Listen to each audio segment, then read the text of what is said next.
11 manifestations, ce n'est pas rien. Après presque 3 mois, la mobilisation continue toujours à Draguignan.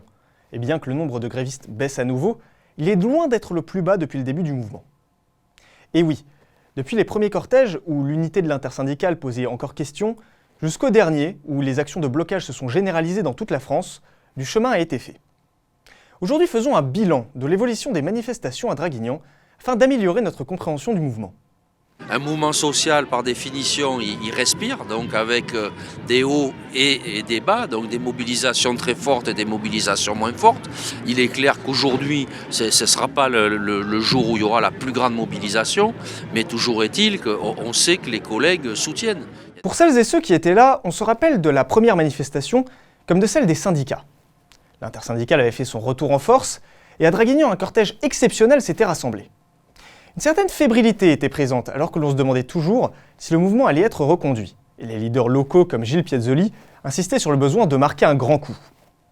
Après 5 manifestations, alors que le mouvement semblait s'étioler, une première déception est tombée avec la fin des débats à l'Assemblée. À Draguignan, les gens se sont immédiatement mobilisés, plus nombreux même que lors des premiers rassemblements.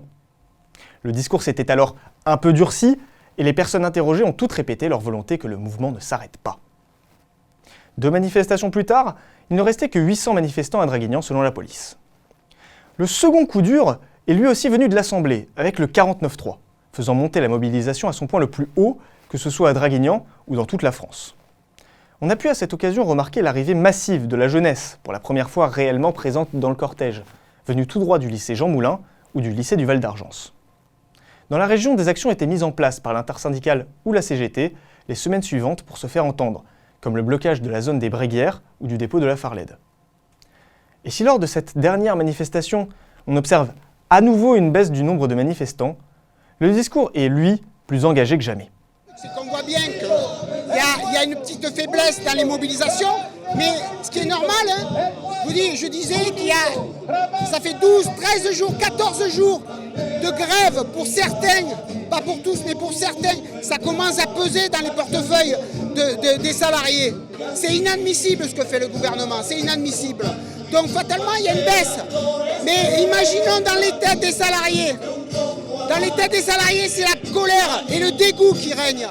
Et donc quand ceux-là sont au travail, ça va avoir un impact important sur la qualité du travail, sur la production au travail. Voilà, c'est ça qu'il faut voir aujourd'hui. Il n'y a pas de résignation chez les salariés. Voilà, il y a ceux qui ne peuvent plus faire grève, ils ne sont pas là, ils sont au boulot, mais la manifestation, vous voyez, il y a encore du bruit, il y a de plus en plus de jeunes, donc fatalement, pour nous, il n'y a pas de résignation.